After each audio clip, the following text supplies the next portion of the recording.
What's up, everybody? Welcome back to From the Crypt. I'm Derek, and today I'm talking about Longlegs, written and directed by Osgood Perkins.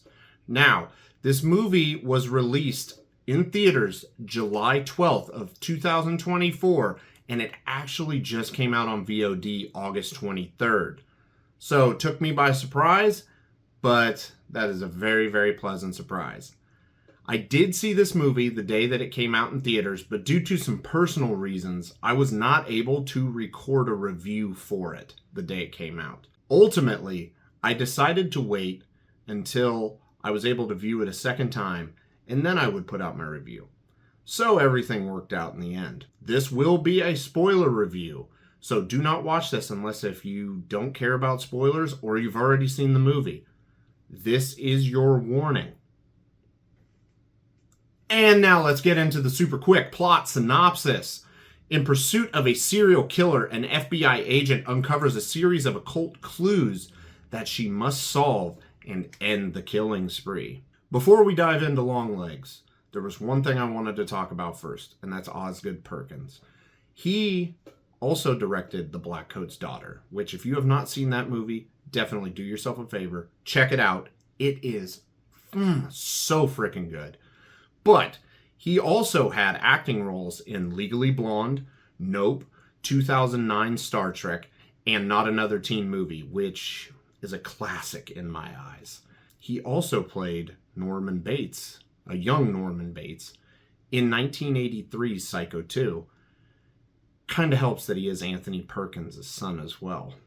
Who's in Longlegs?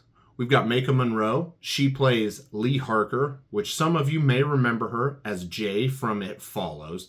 Also, another little fun fact, I did not realize she played the grown-up version of Bill Pullman's daughter in Independence Day Resurgence. Nicolas Cage, who, he needs no introduction at this point. It's Nick Cage. Blair Underwood plays Agent Carter. Yeah, I thought the exact same thing.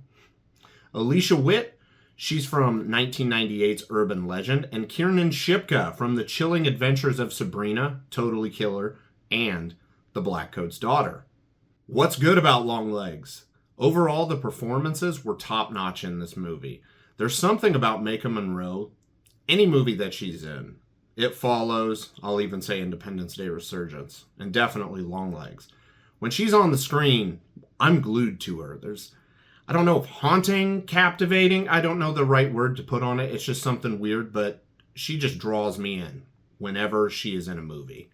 Nicolas Cage is doing Nicolas Cage things, so that's absolutely amazing, and I don't really need to elaborate any further on that. This movie is not your typical scary movie. It's more in the veins of Silence of the Lambs, Seven, and Zodiac, which, once I saw it, I was like, why is nobody saying this thing is like Zodiac? Because there is an elusive killer and there's ciphers. Zodiac, almost to a T. So, in my mind, this is just an intense as hell thriller that gets under your skin. I never felt scared, like, oh no, watching the movie, but I just felt like, oh no, what?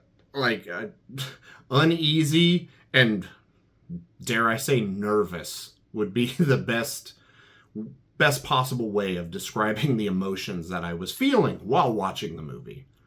What's bad about Longlegs?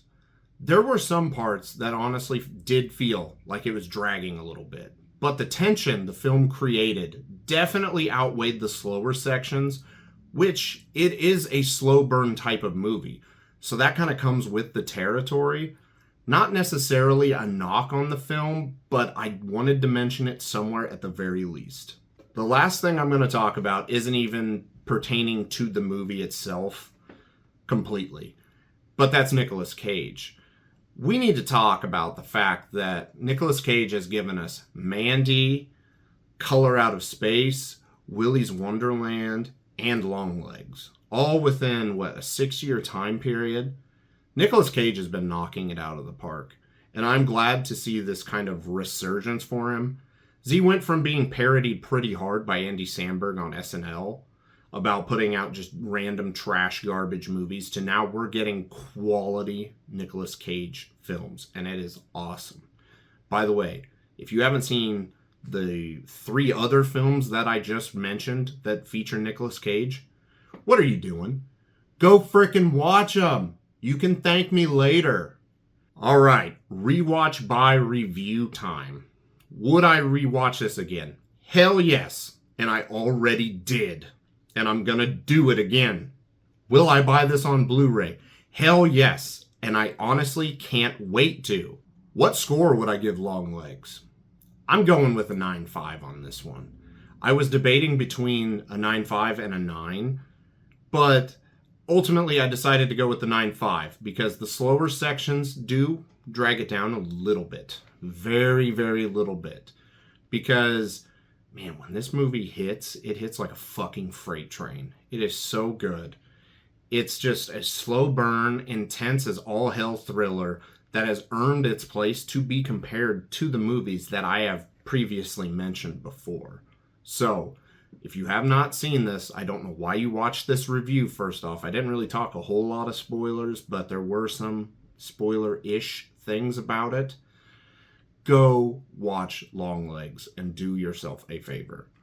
Alright guys, that'll do it for Longlegs. If you like the video, please drop a like on it and consider subscribing to the channel. We're always trying to grow. Lastly, please let me know down below what you thought about Longlegs. Let's have a talk in the comments section. Until next time guys, have a good one.